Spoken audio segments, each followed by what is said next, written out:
Stock में आपका स्वागत है सर। आज बात करते हैं निफ्टी 50 की बात करेंगे, उसके बाद बात करेंगे स्प्राइट एग्रो स्टॉक्स के ऊपर। स्प्राइट एग्रो स्टॉक्स बहुत ही चर्चा में चल रहा है स्टॉक, और लगातार अपर सर्किट लगा रहा है।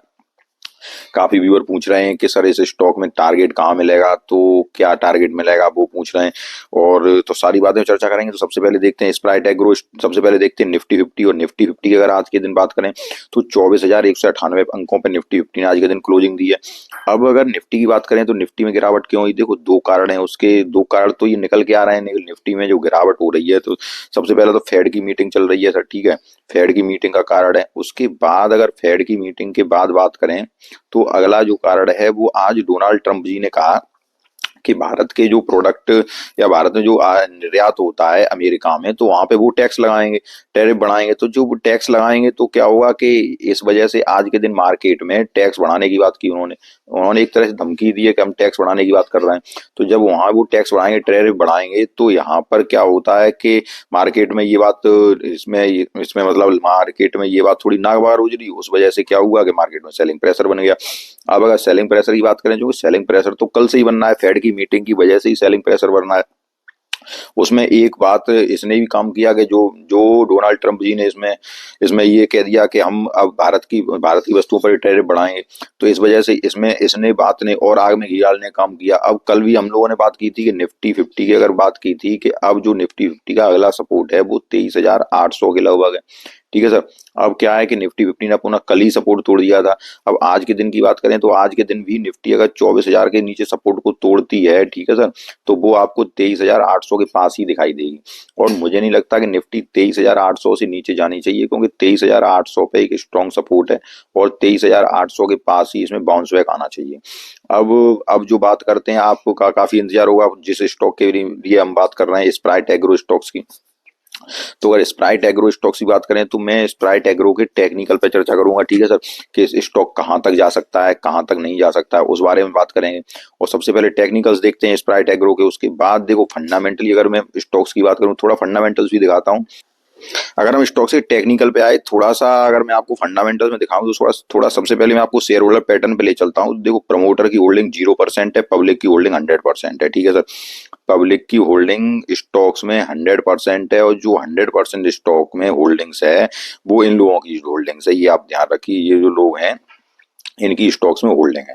उसके बाद अगर मैं आपसे थोड़ा सा बताऊं तो देखिए, फंडामेंटल के नाम पर अगर मैं आपसे कुछ, देखो आरओसी आरओई कंपनी की जबरदस्त है, लेकिन शेयर होल्डर पैटर्न मैंने जिस तरह दिखाया आपको, उसके बाद अगर मैं थोड़ा सा अगर और दिखाऊं तो थोड़ा रिजल्ट भी दिखाता हूँ। रिजल्ट इस बार के, तो रिजल्ट इस बार के रेवेन्यू वगैरह सारा आप है, टोटल रिजल्ट देखिए, ईबिटदा वगैरह सारा अप है, और उसके बाद नेट प्रॉफिट भी अप है। लेकिन ईपीएस जो है वो ईपीएस में कमी आई है, 0.1 का है, ठीक है।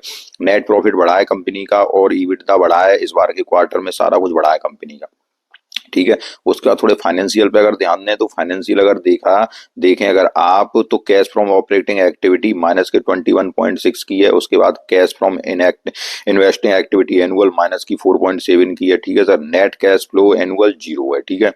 उसके बाद अगर थोड़ा सा अगर रेशियो पे ध्यान दें, यहाँ थोड़ा आते हैं, अगर यहाँ आते हैं तो देखो कर्जा कंपनी के पास नहीं है, टोटल डेब्ट टू टोटल इक्विटी जो है वो 0 है।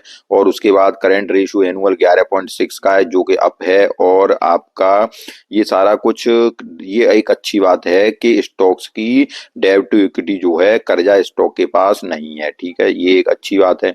लेकिन उसके बाद अगर मैं आपसे बात करूं तो कंपनी का जो शेयर होल्डर पैटर्न है, कंपनी को 10-12 लोग ही चला रहे हैं, इस बात को आप याद रखिए, ठीक है। तो स्टॉक अगर मैं आपसे कहूं मोटा मोटी भाषा में, तो रिस्की स्टॉक है, ये भी आप याद रखिए। और इस स्टॉक में वही लोग प्रवेश करें जिनको रिस्क झेलने की दम है, ये बात भी आप याद रखिए, ठीक है सर। ये बात आप अपनी तरह देखिए, अगर आप रिस्क ले सकें, अगर आपको स्टॉक्स के नीचे जाने पर दिक्कत न हो, क्योंकि स्टॉक ऐसे चलता है, फिर ऐसे चलता है, फिर ऐसे चलता है, ऐसे चलता है। तो अगर आपको स्टॉक्स के नीचे जाने पर दिक्कत न हो, अगर आपको रिस्क झेलने की ताकत हो, तभी आप इस स्टॉक में एंट्री करें। अब थोड़े से टेक्निकल पे चलता हूं, तो टेक्निकल पे अगर देखूं तो टेक्निकल्स में आरएसआई आपकी 91 के 0.1 चल रही है, जो कि ओवरबॉट जोन को दिखा रही है, और स्ट्रांगली ओवरबॉट जोन है, ये भी आप याद रखिएगा। आरएसआई कितनी चल रही है, 91 की, जो कि स्ट्रांगली ओवरबॉट है। उसके बाद एमएफआई इंडेक्स 100 का है, ये भी आपका स्ट्रांगली ओवरबॉट जोन है। थोड़ा सा अगर और आगे आते हैं तो देखो एटीआर एडीएक्स सारा कुछ नेगेटिव चल रहा है इसका। अब यहाँ पे वॉल्यूम अगर देखा जाए तो देखो वॉल्यूम बहुत जबरदस्त आ रहा है, 5.9 मिलियन, 5.6 मिलियन वीकली और 6 मंथ का 1.5 मिलियन। स्टॉक्स लगातार ऊपर की ओर जाता है, लगातार ऊपर की ओर जा रहा है। ये बात लगातार मतलब अब इस स्टॉक को ये देखो लगातार सीधा ऊपर की ओर चलता चला जा रहा है स्टॉक। यहाँ पे अगर देखें तो ये अगर ऐसे में डीएमए देखें तो ये आपका 50-20 डीएमए के ऊपर चल रहा है स्टॉक और 50-10 डीएमए के ऊपर है, लेकिन 100-200 डीएमए के स्टॉक नीचे है, अभी 100 डीएमए के भी नीचे है, ठीक है सर। लेकिन 50 डीएमए के ऊपर चल रहा है स्टॉक थोड़ा सा। और अगर आगे दिखाऊं तो ऑसिलेटर ट्रेंड पॉजिटिव है इसका, और बीटा अगर देखा जाए तो 1 मंथ में ज्यादा वॉलेटाइल स्टॉक नहीं है, ठीक है सर। और अगर 3 मंथ में भी ज्यादा वॉलेटाइल स्टॉक नहीं है। अगर यहाँ देखा जाए तो देखो शॉर्ट टर्म ट्रेंड भी ये अप ट्रेंड बना हुआ है स्टॉक्स का। ये तो मैंने सारे आपको टेक्निकल्स दिखाए स्टॉक के, क्योंकि टेक्निकल देखो वॉल्यूम बहुत जबरदस्त आ रहा है स्टॉक में, लगातार वॉल्यूम आ रहा है सर, वॉल्यूम जबरदस्ती नहीं आ रहा, लगातार वॉल्यूम आ रहा है। लेकिन आप ये याद रखिए कि आरएसआई जो इसकी चल रही है 90 के वेब चल रही है, ये बात भी आप याद रखिए। स्टॉक में गिरावट हो सकती है, कभी भी गिरावट हो सकती है, इस बात को आप अपने दिमाग में रखिए कि स्ट्रांगली ओवरबॉट जोन है आरएसआई जो है वो आपकी 90 के एबव है, ठीक है सर। तो अगर आप अभी इसमें सोच रहे हैं कि अभी फिर से इसमें एंट्री कर लें, या इसमें काफी लोग तैयार बैठे होंगे इसमें फिर से एंट्री करें, घुस जाएं, किसी भी प्रकार से घुस जाएं, तो उसको थोड़ा सा अगर देखें आप तो आरएसआई बहुत ही स्ट्रॉन्ग ओवरबॉट जोन में है।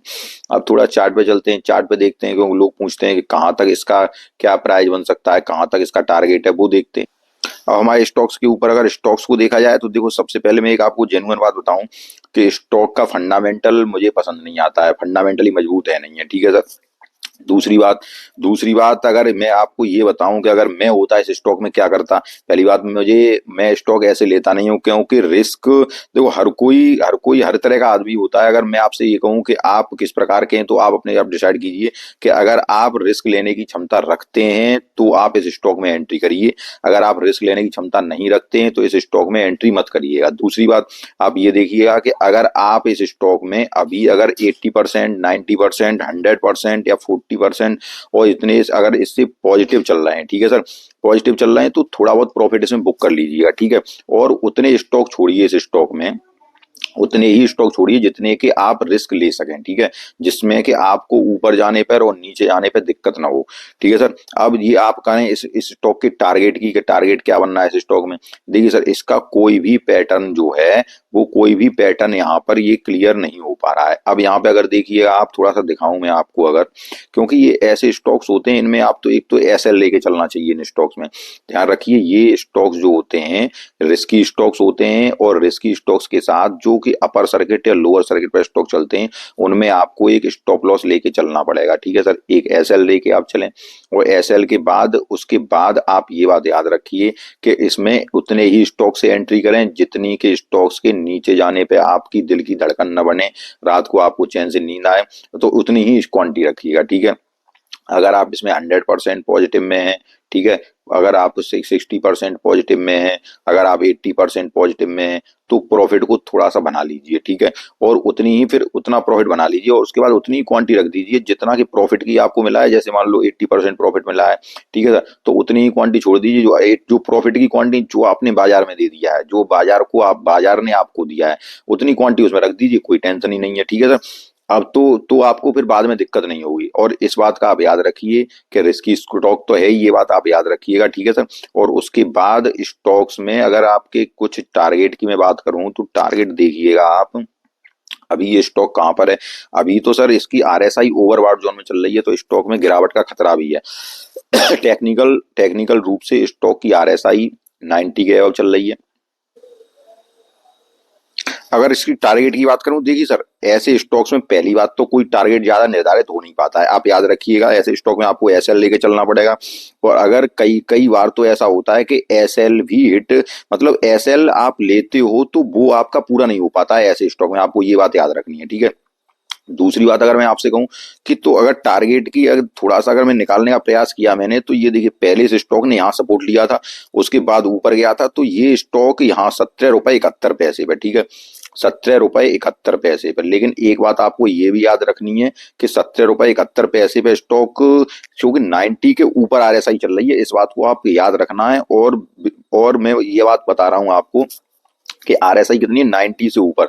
तो ये बात मैंने आपसे पहले कहा कि जितना फायदा आपको हो रहा है, अगर आपको प्रॉफिट में है स्टॉक्स में, तो आप उसमें प्रॉफिट के पैसे ऐसे स्टॉक में छोड़ दिए जाते हैं। ठीक है सर, प्रॉफिट के पैसे ऐसे स्टॉक में छोड़ दिए जाते हैं और फिर आपको अगर रिस्क लेने की क्षमता है तो आप पूरा रिस्क लीजिए। वैसे मैं इस स्टॉक्स के बाई और सेल की कोई भी आपको नहीं कहता हूं कि इसमें कितना आपको बाई करना है कितना आपको सेल करना है, क्योंकि इसका फंडामेंटल मुझे समझ में नहीं आता है और नहीं ऐसे स्टॉक्स के बारे में आपको राय देता हूं कि ऐसे स्टॉक्स को आप लीजिए।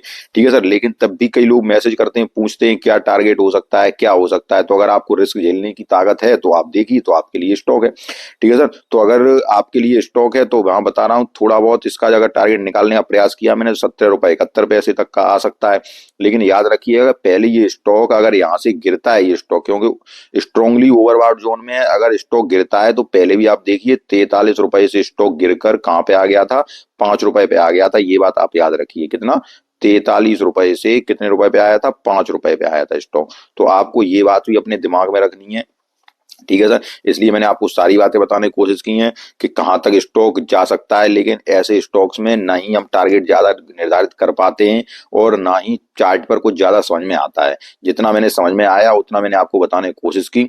उसके बाद आप अपना रिस्क अपने आप देखिए, रिस्की स्टॉक है और बहुत ही ज्यादा रिस्की स्टॉक है, इस बात को आप याद रखिएगा। तब भी आप लोगों को अगर ये मन आता है कि हमें रिस्क झेलने की ताकत है तो जो रिस्क झेल सके वही इस स्टॉक में एंट्री करें और वही इस स्टॉक को पकड़े रहें और जितना रिस्क झेल सकें उतने ही स्टॉक्स लें। तो मैंने आपको सारी बात समझाने का प्रयास किया। अगर आपको सारी बात समझ में आई हो तो वीडियो को लाइक कीजिए, चैनल को सब्सक्राइब कीजिए। धन्यवाद।